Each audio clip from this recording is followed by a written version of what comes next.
दोस्तों, क्रिकेट देखने का मजा तब दुगना हो जाता है जब आपको इसके बारे में सारा पर्याप्त ज्ञान हो कि आखिर किस चीज को क्या कहा जाता है। एलबीडब्ल्यू आउट और नॉट आउट किस बात पर डिपेंड करता है।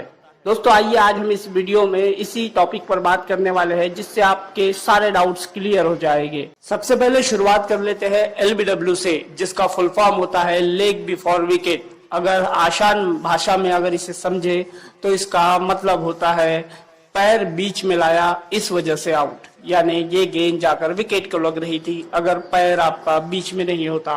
दोस्तों, लेकिन इसमें भी अगर गेंद स्टंप को लग भी रही हो फिर भी नॉट आउट हो सकता है। कैसे? देखिए दोस्तों, इसमें दो चीजें मायने रखती है।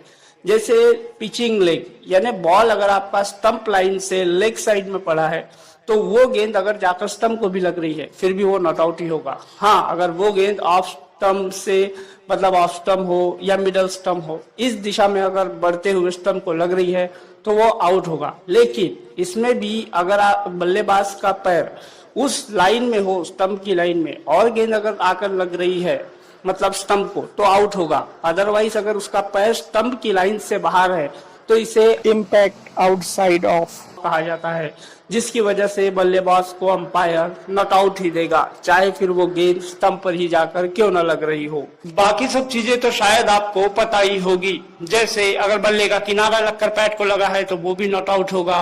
और अंपायर से जब अपील की जाती है तो अंपायर यही सब चीजें देखता है कि एज तो नहीं लगी है या फिर उसकी हाइट, मतलब स्टंप की जो गेंद जाने की हाइट है वो स्टंप से ऊपर तो नहीं है।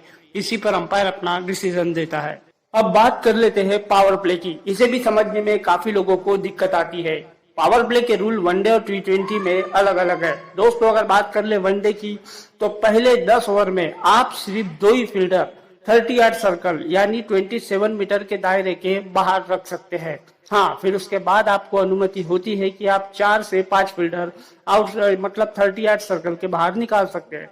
सेम इसी तरह T20 में भी 6 ओवर तक आपको सिर्फ 2 ही फील्डर 30 यार्ड सर्कल के बाहर रखने हैं, जो कि 27 मीटर्स का एक दायरा होता है। उसके बाद जैसे 6 ओवर कंप्लीट हो जाते हैं आप 4 से 5 फील्डर बाहर निकाल सकते हैं। अब बारी आती है लेग बाइस की। आपने अंपायर को कभी कभी ये इशारा करते हुए देखा होगा, वो अपना एक पैर उठाकर अपनी थाइस पर हाथ मारता है।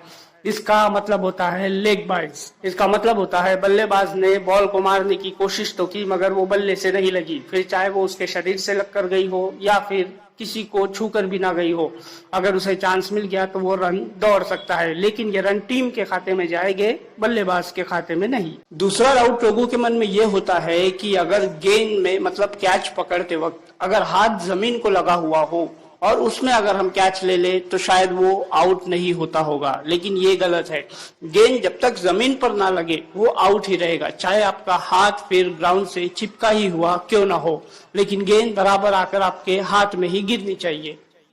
अब बात कर लेते हैं तीसरे पॉइंट की, जिसमें पैड से खेलना। जी हाँ दोस्तों, पैड से खेलना पुराने क्रिकेट में आपने देखा होगा, पुराने मतलब ज्यादा पुराने नहीं, 2010 वगैरह के बाद के या पहले के, तो अगर पैड से भी अगर गेंद अगर आप टच करते और गेंद मतलब फील्डर से आगे निकल जाती तो आपको रन लेने का पूरा अधिकार था। लेकिन अब वो रूल बिल्कुल बंद कर दिया गया है। अगर अब रूल ऐसा आया है कि आपने अगर बल्ला चलाया और गलती से अगर पैड को गेंद लगी है तो आप रन लेंगे, अदरवाइज अगर आपने अपने बल्ले से कोई एक्टिविटी नहीं की है और गेंद आपके पैड को लगी है तो आप रन नहीं दौड़ सकते। उम्मीद है दोस्तों आपको कुछ चीजें तो समझ आ ही गई होंगी। वैसे हम काफी कम समय में काफी सारी जानकारी देने की कोशिश करते हैं ताकि आपका समय भी खराब ना हो। दोस्तों, हम क्रिकेट से रिलेटेड इसी तरह के वीडियो अपने चैनल पर लाते रहते हैं। तब तक के लिए जय हिंद।